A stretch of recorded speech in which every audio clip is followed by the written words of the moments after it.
She found him in the alleyway in a pool of black ice and darker blood, clutching two car seats like they were the only things tethering him to life. He was dying, and when she tried to tell him the diner was closed, he aimed a gun straight at her chest. The freezing rain had been hammering the diner's neon sign for 4 hours straight. The kind of November rain that turned asphalt into glass and chilled straight through cheap polyester waitress uniforms. Lori T. People watched the last customer leave, her breath fogging the glass of the locked front door. The wall clock glowed 11:34 p.m. She'd been on her feet since 3 that afternoon, a double shift dealing with rude demands and grabby hands, just to keep the lights on. She'd started in nursing school 2 years ago before switching to extra shifts when the money ran out. In the end, grief made her drop out of both. Her feet ached in her worn-out sneakers. She grabbed the heavy trash bags, desperate to just finish her side work and go home. She kicked open the back door to the alley. The silence was immediate and wrong. The elevator chime to the penthouse sounded like a gunshot in the heavy silence. Lori adjusted her backpack, the cleaning supplies clinking softly against her spine. She was exhausted, her feet throbbing from a double shift, but the pay for this emergency late-night clean was triple her usual rate. It was enough to keep the lights on for another month. She stepped into the foyer, expecting a post-party disaster or a wine stain on white carpet. Instead, the air tasted of copper and ozone. She found him in the hallway. He was slumped against the cream-colored wainscoting, a stark slash of darkness in the pristine space. The blood pooling beneath him was thick, ruining the expensive hardwood. But it was the two car seats next to him that froze the scream in her throat. "Move and you die." His voice was a wet rasp. He raised a handgun, his hand trembling but the aim dead center on her chest.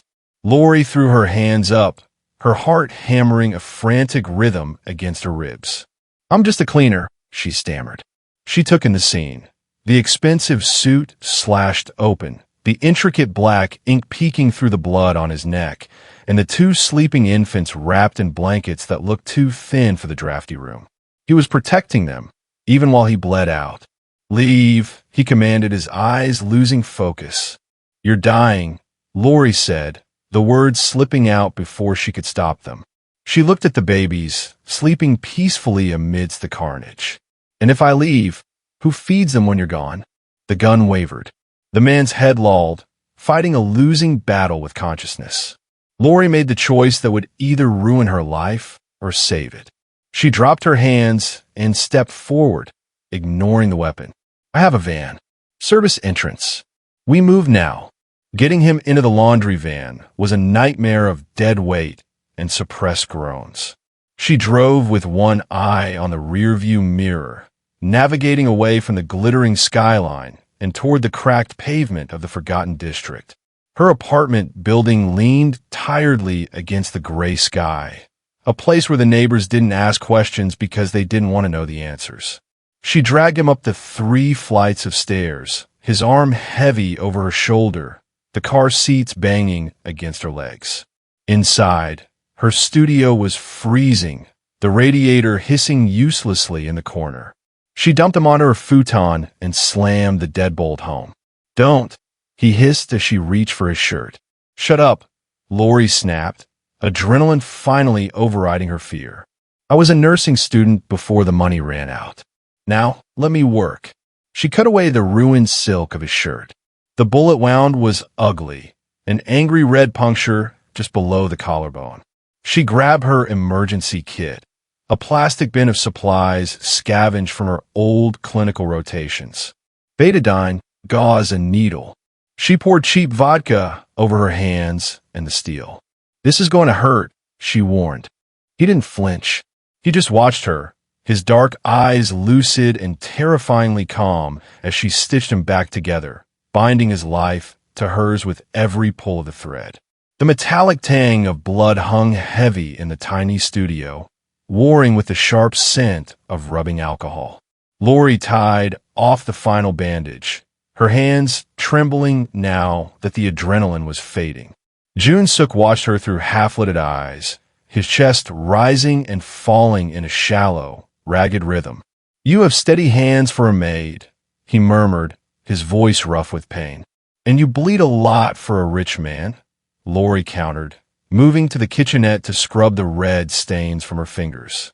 She nodded toward the futon where the twins, Min-jae and Min-seo, were finally sleeping. "You want to tell me why I just drag a shooting victim and two newborns into my apartment?" Joon-Seok shifted, wincing as the movement pulled at his fresh stitches. "No one hired you to clean that penthouse, Lori." She froze, the water running cold over her hands. "The app said." "The app was compromised," he cut in. "They created a ghost job. High pay, immediate start, exclusive location. They needed a civilian to unlock the service elevator from the outside without triggering the security protocols. You weren't the help. You were the key." Lori turned off the tap slowly, the silence in the room deafening. "Who are they?" "My enemies. Rivals who want the Juk-Eum Syndicate to burn." His eyes locked onto hers, dark and unyielding. Han Joon-Seok. "And everyone who stands next to me dies. You need to take whatever cash is in my wallet and run. Leave the city. Tonight." Lori looked at the babies. Min-jae shifted in his sleep, a tiny fist curling against the blanket. She thought about her sister, swallowed by the city's darkness, lost to debts just like the one Lori was drowning in. And leave them? With you in this condition? They'd be orphans by sunrise. Better orphans than collateral damage, Joon-Seok said coldly, though his gaze lingered on his sons with a terrifying desperation. Lori crossed her arms, standing her ground in the center of the cramped room. "I'm not leaving them. And I'm not running. I'm broke, tired, and I just sewed you back together. You owe me." She stepped closer to check his bandages, her fingers brushing the skin of his shoulder. The heat radiating from him was intense. As she adjusted the gauze, she noticed the ink again, not just art but lines of text, numbers, and geometric patterns hidden within the coils of dragons that ran down his arm and across his chest. "Stop," he warned, his hand shooting out to grip her wrist. "What is this?"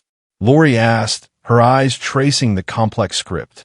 "The reason they didn't shoot me in the head," Joon-Seok whispered, releasing her wrist but holding her gaze.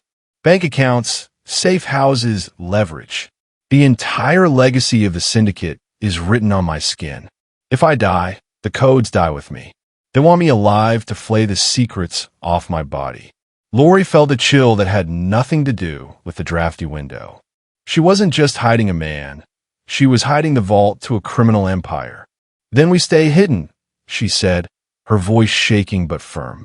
"Because I'm not letting anyone skin you while I'm on the clock." For 3 days, the apartment existed in a twilight state of hushed breaths and boiling tension. The routine was suffocatingly intimate. Lori changed bandages while Joon-Seok watched her with unreadable, dark eyes. She warmed bottles for Min-jae and Min-seo, while the most dangerous man in the city paced her 300-square-foot floor plan, his presence filling the space like a pressurized gas. "You're limping," Lori noted, handing him a mug of instant coffee. It was the last of her supply. "I'm healing," Joon-Seok corrected, taking the cup. His fingers brushed hers, a brief, electric contact that made Lori pull back too quickly. The air between them was thick, charged with the strange reality of their cohabitation. He was a king in exile. She was the servant keeping the castle standing. "We're out of formula," she said, breaking the heavy silence. "And diapers. I have to go out." "It's too dangerous," he growled, stepping between her and the door. "Starving babies are dangerous too." Lori shot back, dodging his arm. "I know people.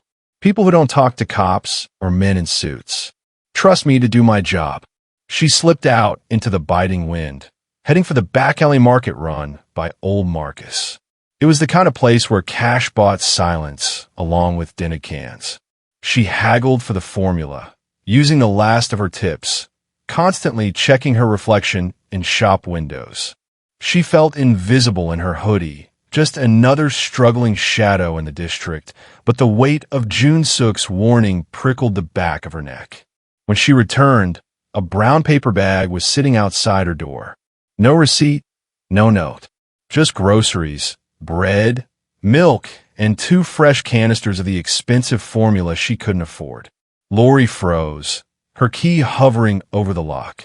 She carried the bag inside, her heart thumping. "You didn't buy this," Joon-Seok stated the moment he saw the label.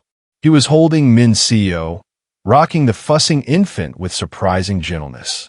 "It was at the door," Lori said, her stomach twisting. "Maybe a neighbor? Sometimes Mrs. Gable leaves extras." "Check the seal," he ordered, his voice dropping to that lethal, commanding register. Lori pried the plastic lid off the formula. The silver safety seal looked intact, but when she ran her thumb along the rim, a microscopic puncture mark snagged her skin. A syringe hole. Min Seo began to wail, a high, hungry sound that tore through the room. Lori looked at the milk in the fridge, then the bread. "All of it." "They found us," Lori whispered, the realization cold as ice watered her veins. "They didn't kick down the door. They just wanted us to do it ourselves." Joon-Seok set his son down in the car seat, his movements terrifyingly precise. He looked at the poisoned food, then at Lori. The tension in the room snapped from sexual to survival. "They know you're hiding me, and now they know you have mouths to feed." Min Seo arched his back, a guttural, wet sound escaping his tiny throat. The bottle Lori had prepared moments before noticing the puncture mark sat on the table, but the few ounces he had already swallowed were doing their work. White foam bubbled at the infant's lips. "He's seizing," Joon-Seok roared, struggling to rise, but his legs buckled under his own weight. Lori didn't scream. The panic that had paralyzed her in the penthouse evaporated, replaced by the cold, mechanical precision of the nurse she was meant to be. "Turn him on his side. Now!" She tore through her scavenged medical bin, bypassing the bandages for the saline solution and a suction bulb she'd swiped from the pediatric ward years ago. It wasn't a proper stomach pump, but it had to work. She grabbed a turkey baster from her drying rack, her only other option for volume. "Hold his head," Lori commanded, dropping to her knees beside the futon. The boss of the Juk-Eum Syndicate obeyed the cleaning lady without hesitation, his hands shaking as he stabilized his son. "Is he dying?" Joon-Seok asked, his lethal composure shattered by the sight of his son turning gray. "Not today," Lori hissed. She forced the saline into the tiny mouth, massaging the throat to induce the gag reflex, then suctioning the fluid back out. It was violent, ugly work. The room smelled of sour milk and chemical bile. She repeated the process, flushing the poison out before it could absorb fully into the bloodstream.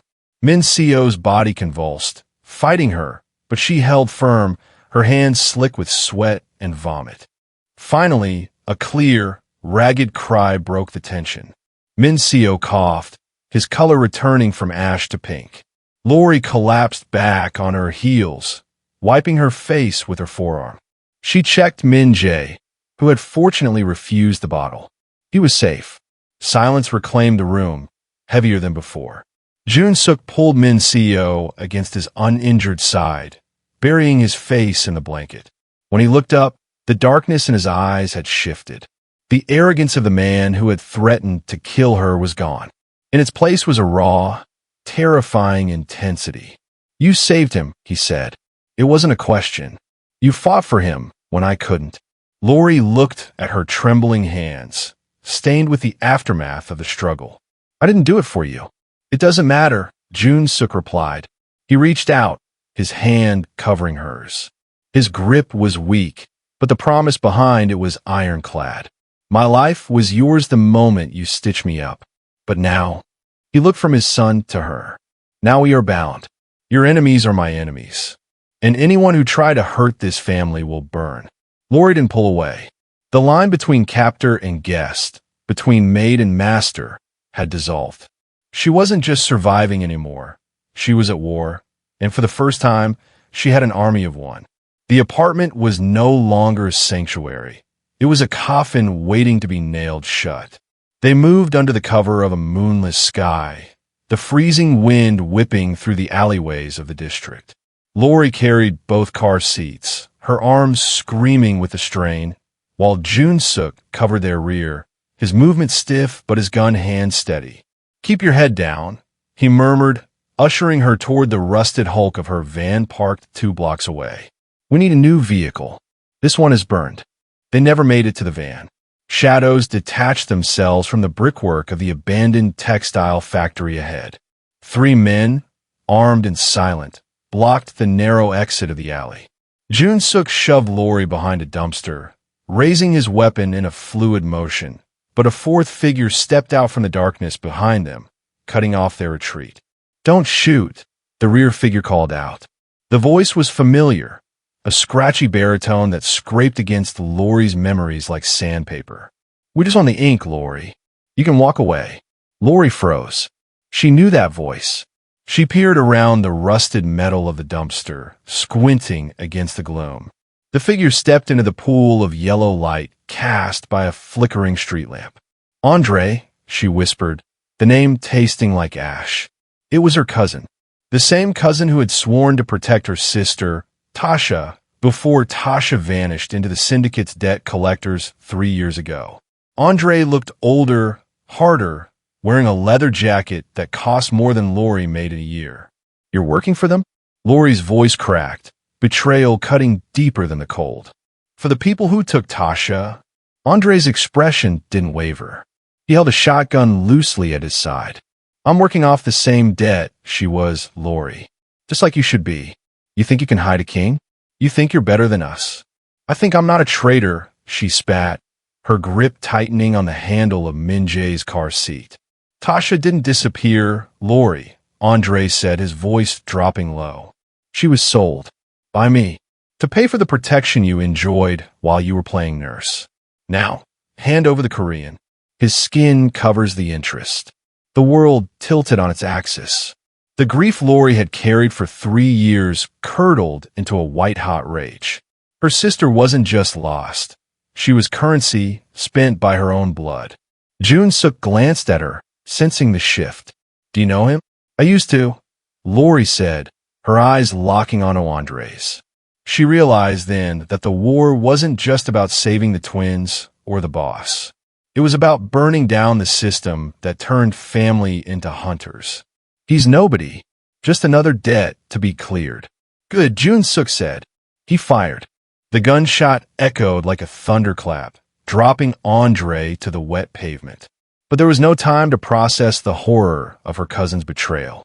More figures emerged from the shadows of the textile factory, forcing Lori and Joon-Seok back into the rusting belly of the abandoned building. They were herded like cattle, channeled through a maze of dormant looms and hanging chains until they hit a loading bay with no exit. The rolling metal door was chained shut. They were trapped. End of the line, Joon-Seok. A man stepped out from behind a stack of rotting pallets. He wore a camel haircoat that looked absurdly pristine against the industrial grime. Park Hee-sik, Joon-Seok's second in command, the man who was supposed to be guarding the throne, not usurping it. "You look pathetic," Park sneered, his gaze flicking over Joon-Seok's blood-soaked bandages. "Hiding behind a cleaning lady?" The great Juk-Eum boss, reduced to this. Joon-Seok raised his weapon, but his arm wavered. The blood loss was catching up to him. "I looked into your eyes for 10 years, Park. I should have seen the rat behind them." "You were too busy looking at your reflection," Park retorted. He snapped his fingers. 2 guards moved forward, weapons raised. "Kill the help. Take the twins. Leave the boss alive for the skinning." The guards advanced on Lori. They didn't look at her hands. They looked at her fear. To them, she was just debris, a terrified woman in a delivery hoodie, clutching a car seat. They made the fatal mistake of assuming she was harmless.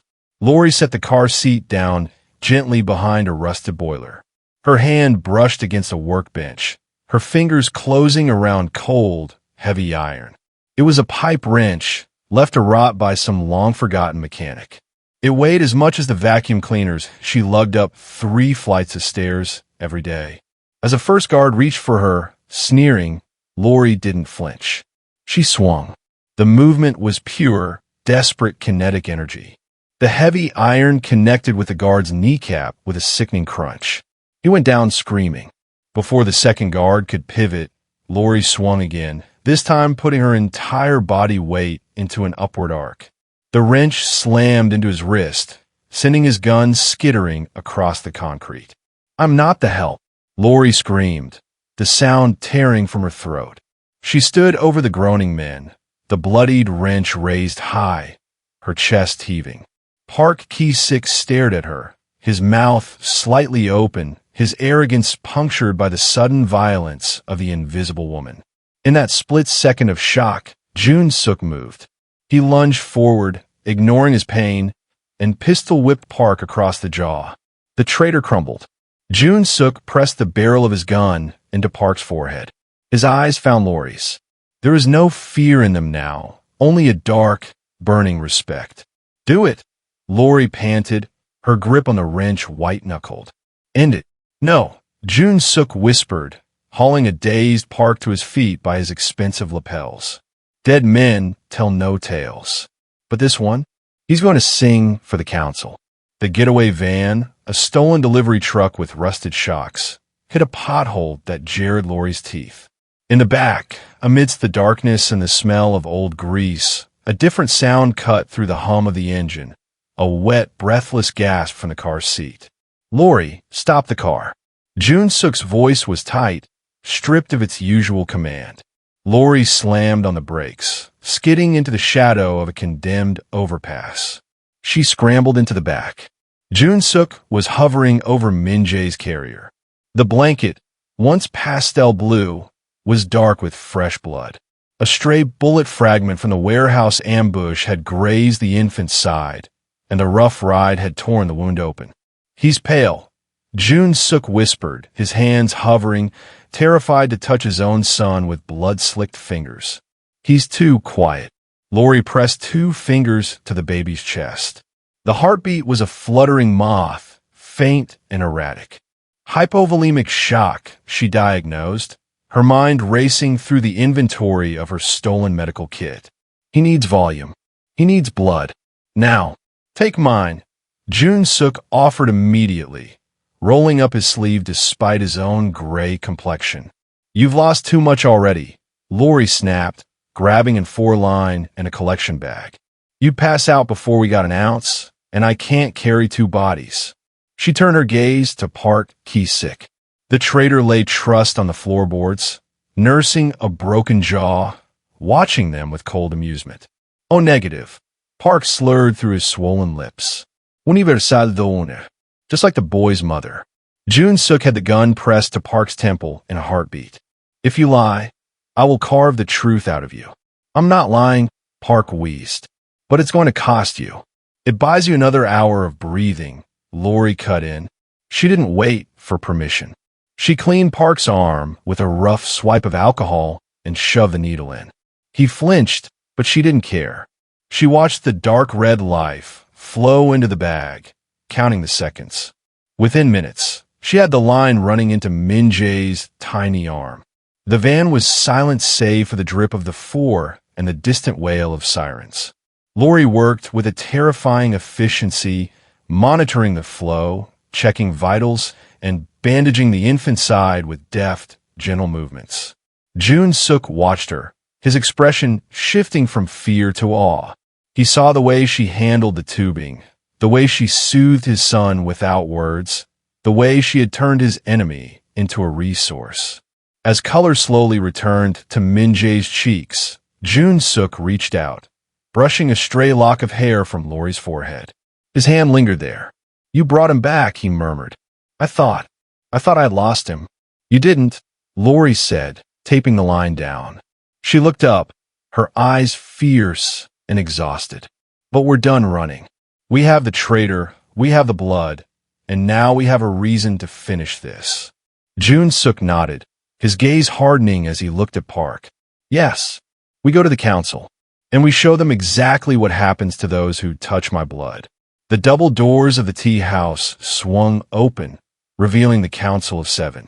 They sat around a low, lacquered table, sipping tea as if the city wasn't burning. The silence that fell was heavy, broken only by the wet thud of Park Ki-sik hitting the floorboards.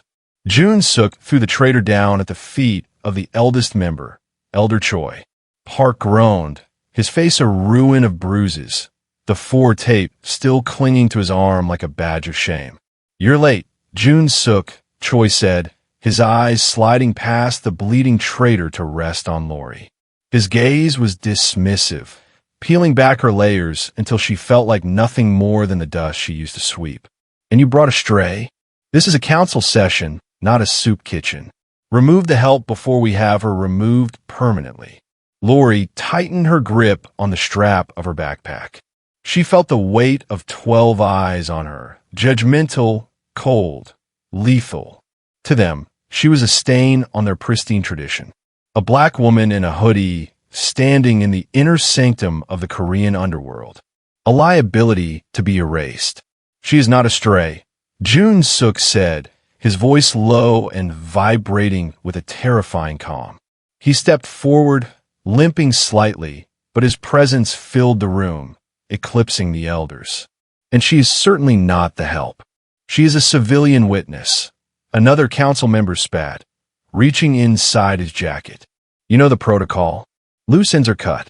The old code demands." The sound of a gunshot shattered the decorum. Joon-Seok didn't shoot the man. He put a bullet into the lacquered table, inches from the council member's hand. "There, kupsratlet." The smell of cordite replaced the scent of jasmine. "The old code is dead," Joon-Seok declared, the smoking gun steady in his hand. He gestured to Lori, who stood unflinching amidst the chaos. "Park Ki-sik sold our secrets. He tried to kill my sons. He failed because of her. While you drank tea and plotted succession, she pumped the poison from my heir's stomach. She bled the traitor to save the bloodline." He moved to Lori's side, placing a hand on her shoulder, not possessive but deferential. A public acknowledgement of equality. "You see a Maid," Joon-Seok snarled, daring any of them to reach for a weapon again. "I see the only reason the Juk-Eum legacy still breathes. She carries the knowledge of our survival. She is my partner. She is my protection. And if anyone looks at her with anything less than absolute respect, I will empty this clip." Lori looked at the council, raising her chin. She saw the fear flicker in their eyes. They realized what Joon-Seok already knew. The maid was the most dangerous person in the room. Elder Choi looked at the smoking hole in his mahogany table, then slowly shifted his gaze to Lori. The gun was still in Joon-Seok's hand, but the silence in the room demanded a voice, not a bullet. "And what does a cleaning lady know of our world?" Choi asked, his voice brittle with disdain. "You scrub floors. You do not lead armies." Lori stepped forward, stepping directly over the groaning body of Park Ki-sik. She didn't flinch. She reached into her backpack, a movement that made the guards tense, and pulled out Park's phone. She tossed it onto the table. It slid across the lacquer, stopping inches from Choi's teacup. "I know that dirt is always hardest to see when you're standing right on top of it," Lori said, her voice steady. "While you were obsessing over bloodlines and ancient codes, Park was selling your shipping routes to the Russians. I saw the messages. I saw the transfers. Because nobody hides their screen from the help. You made me invisible, and I used it to watch you bleed." She placed her hands on the table, leaning in. "Joon-Seok followed your code, and it got him shot in a hallway. I broke every rule you have, and I'm the reason his sons are breathing. You don't need tradition anymore, Elder. You need evolution." The room seemed to shrink around them. The other council members shifted, looking at the evidence on the table, then at the traitor on the floor. "What are you proposing?" Choi asked, his eyes narrowing. "A partnership," Lori declared. "Joon-Seok runs the operations. He is the sword, but I am the shield. I handle the external world, the police, the public, the logistics. I make sure the syndicate moves like a ghost. No more sloppy wars in the streets. No more traitors in the ranks. And if we refuse, Another member challenged. Then Joon-Seok finishes what he started with that table, Lori said coldly. And you lose the only heir, the codes on his skin, and the future of this organization.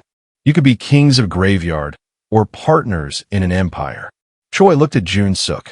The boss stood motionless, his loyalty to the woman beside him absolute. Then Choi looked at Park, the failure of the old ways. Slowly, the elder nodded.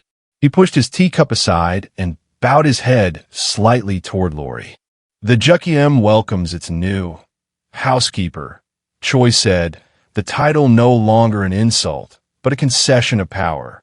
Lori straightened, feeling the shift in the air. The fear that had dogged her every step for years evaporated. She wasn't just a survivor of the district anymore. She was the architect of its new order. She looked at Joon-Seok, and for the first time, she didn't see a monster or a master. She saw an equal. The black maid had entered the room as servant, but she would leave it a queen. Sunlight streamed through the floor-to-ceiling windows of the penthouse, turning the bulletproof glass into a sheet of gold. It was a sharp contrast to the gray, drafty light that used to filter into Lori's studio apartment. Here, the air smelled of fresh linen and expensive coffee, not mildew and fear. Lori stood on the balcony, looking down at the city. From this height, the district where she used to scrape for tips looked like a distant memory, a map of a life she had shed like a second skin. Her phone buzzed on a marble counter, not with a debt collector's threat or a demanding cleaning app notification, but with a logistics report from the syndicate's newly legitimate shipping division. She swiped it away. The business could wait. The morning belonged to the family. In the center of the living room, upon a rug that cost more than Lori's old van, the twins were thriving. Min-jae was on his back, fiercely attacking a soft plush tiger, while Min-seo practiced sitting up, his dark eyes wide and observant. The scar on Min-jae's side had faded to a thin white line, a battle wound from a war they had won. Joon-Seok entered from the hallway, his shirt unbuttoned, revealing the intricate ink that mapped their empire. He didn't move like a wounded animal anymore. He moved with the easy, predatory grace of a king in his keep. He scooped Min-seo up, the lethal hands that had pistol-whipped a traitor, now cradling his son with infinite gentleness. "You're thinking too loud," Joon-Seok said, coming to stand beside her at the window.